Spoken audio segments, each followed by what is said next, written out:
साधु संत भी ना बड़े निराले होते हैं, और कई कई तो बस अजब की किस्म की हरकतें भी करते हैं। एक संत, एक बाबा गिरिराज जी की परिक्रमा कर रहे थे।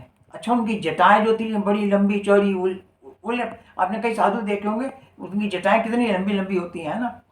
तो उसकी लंबी लंबी जटाएं, और परिक्रमा करते करते, पुराने समय की बात है, एक झाड़ी में उनकी जटाएं उलझ गई। अब वहीं खड़े हो गए। अब जो और लोग आ जा रहे थे, वो बोले बाबा अपनी जटाएं हटा लो, निकल जाओ। बोले मैं क्यों हटाऊं, मैंने उलझाई है, जिसने उलझाई है वो निकालेगा तो चल पड़ेंगे। वो खड़े रहे। तो एक आदमी आया, उसने कहा बाबा आप जटाएं नहीं आप हटाओगे, मैं हटा देता हूँ। तो बोला तैने उलझाई है? तो बोला नहीं। तो बोले तुम क्यों उलझाओगे, हटा सुलझाओगे? जिसने उलझाई है वही सुलझाएगा। अब वो खड़े रहे। अब लोग आते रहे जाते रहे, मगर किसी का कहना माने ही नहीं। होते होते दिन सारा निकल गया, रात निकल गई।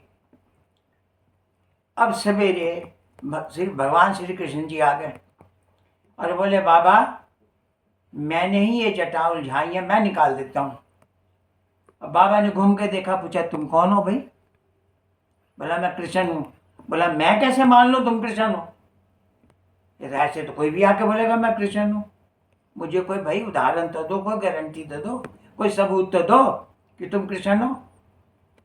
कृष्ण जी बड़े मुस्कुराए, बोले भैया भक्तों के आगे तो मैं हार मान ही जाता हूँ। अच्छा बताओ किसकी तुम्हें उदाहरण चाहिए, प्रूफ चाहिए भाई? बोले राधा जी आके कह दें कि ये कृष्ण भगवान है, फिर तो मैं मान जाऊंगा, फिर तो तुम सुलझा दो। अब कृष्ण भगवान ने राधा जी का आह्वान किया, भाई राधा जी आई। तो राधा जी को पूछा कि ये कौन है? तो राधा जी ने कहा बाबा ये मेरे प्रीतम है, यही भगवान श्री कृष्ण है। तो बाबा हंसे, बोले मुझे तो पहले ही पता था। कृष्ण जी बोले जब तुम्हें पहले पता था तो तुमने इतना ड्रामा क्यों किया?